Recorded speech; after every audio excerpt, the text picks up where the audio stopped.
All right, so in Artisan here, right, when you're looking at a record table screen, such as an item records or customer records, or vendor records, pretty much all of them work very similar.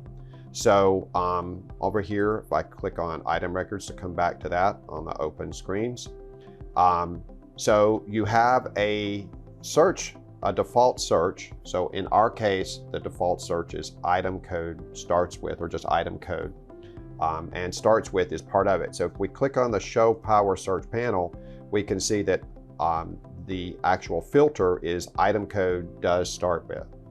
So if we hide that, come back and say we want to search by description, we can click on the start new search or hit the F2 button, and then say we want to use maybe description contains.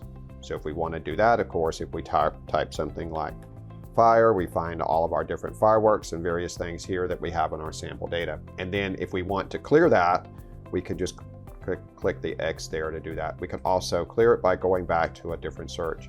So you can just hit the F2 and then the number and quickly change to your different search type. But what if you want to filter more deeply? So if you want to know like what specific vendor might be. So, okay, so we want to find it by a specific vendor. There's a couple of different ways you can do that. You see the vendor here on the screen. You could actually just scroll down. This is a small list here. You could scroll down and find the one you want. You could even click on the search here and you could find it in alphabetical order, and you could find the ones and have them grouped. You could do that. So certainly you can do that. But what if you really just have a lot of items and you really want to filter this? So you can do start new search, and then you can choose preferred vendor, for example. And we can do the pull down. I can just type CH for champion and then hit the enter key, and that moves us to champion. All right, that's nice. But now I want to know more information about this. I want to know, I want to sort it by, right now it's sorted by vendor. I want to sort by item code. So I can click on that and I can sort it by that. And I can even get real fancy, and I can hold down the shift key and then click on description. So you can see very, very tiny that you have a little arrow here with the number 2 by it. So that's the secondary search. So first searching by category with the triangle going this way, and then searching by description. And then we can also search by another field such as item code too. You could do that. So you can do shift click again, and that's the third search. Really, what if you just simply wanted to be filtering by description, but within that vendor? Okay, so let's go to start new search. We want to go by description.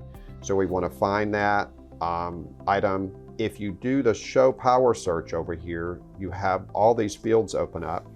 So you can click in the vendor field and you could just simply type CH. If you don't know it, you can either click on the magnifying glass here to the end of it, or you can just start typing it and it will give you a pop-up. So if we type C and then hit enter, it will give us that choice. We select that as our vendor and it will filter that. So you can filter by vendor. You can also filter by category. You can filter by pretty much anything that's on this screen here. And you can choose whether you include discontinued items, or whether you have, items that are priced between a certain range, or have a cost between a certain range, or internet store only. So there's a number of these fields here that let you choose. You can even get down to the specific item if you wanted to do that. So if you had like a specific item that you wanted to list here, so if we did CH0001, and I also want CH002, I can do a comma, CH0002, and then when I tab off of that, it will filter it and show us just those items. You can also do the same thing with vendors. So you can separate, you can have an additional vendor here that you can do a comma list, and you can put as many there as you want to. So say I want to search for something else, such as custom field. So in my item records here, I want to do a start new search, and I don't see custom field here. So what do? So you close the screen, come back out, and then you do show power search here, and I pull down.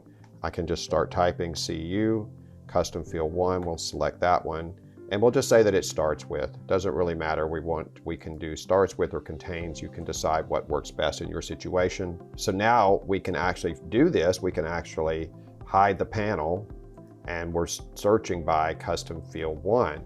So then we can type in, so like we do that, that finds a couple of things that are there. This search will go away as soon as we come out of this screen. So, but we can save it, and we can put it on our menu here. So we can call it custom field 1. We can save that, so that will appear at the bottom of the list.